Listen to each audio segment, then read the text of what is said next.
Now, my brothers and sisters, this conference marks 3 years since I was sustained as president of the church.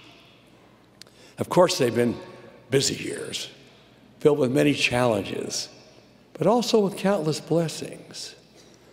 The opportunity I've had to dedicate and rededicate temples has been among the most enjoyable and sacred of these blessings. And it is concerning the temple that I wish to speak to you today. May I share with you the account of Tihi and Tararaina Mutam and their 10 children? The entire family joined the church in the early 1960s when missionaries came to their island, located about 100 miles south of Tahiti.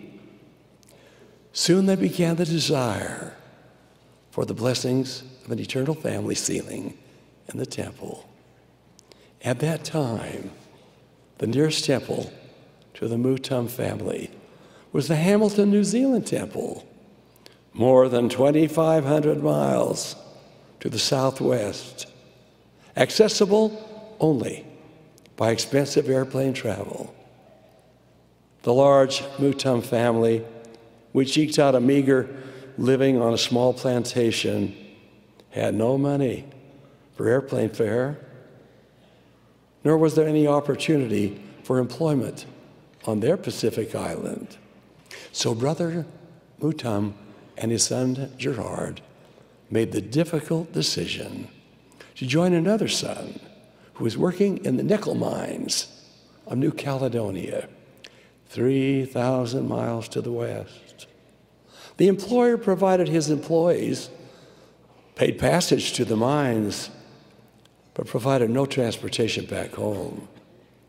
The 3 Mutam men labored for 4 years in the tropical nickel mines, digging and loading the heavy ore.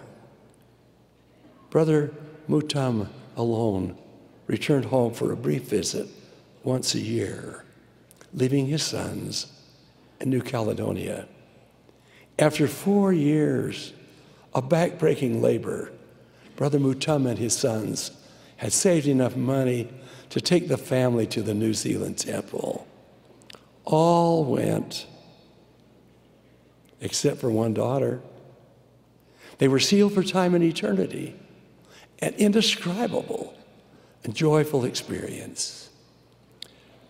Brother Mutam returned from the temple directly to New Caledonia, where he worked for 2 more years to pay for the passage of the one daughter who had not been at the temple with them, a married daughter and her child and husband. In their later years, Brother and Sister Mutam desired to serve in the temple. By that time, the Papete Tahiti temple had been constructed and dedicated, and they served 2 missions there. My brothers and sisters, temples are more than stone and mortar. They're filled with faith and fasting. They are built of trials and testimonies. They are sanctified by sacrifice and service. Some degree of sacrifice has ever been associated with temple building and with temple attendance. Countless are those who've labored and struggled in order to obtain for themselves and for their families the blessings which are found in the temples of God.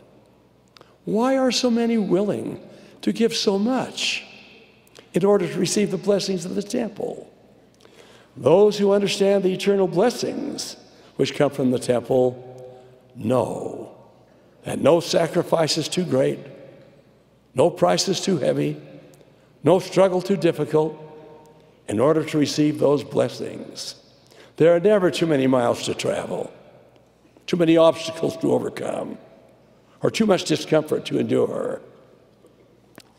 They understand that the saving ordinances received in the temple that permit us to someday return to our Heavenly Father in an eternal family relationship and to be endowed with blessings and power from on high are worth every sacrifice and every effort.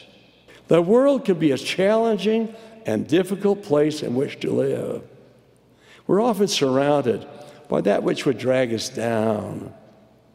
As you and I go to the holy houses of God, as we remember the covenants we make within, we will be more able to bear every trial and to overcome each temptation. In this sacred sanctuary, we will find peace. We will be renewed and fortified.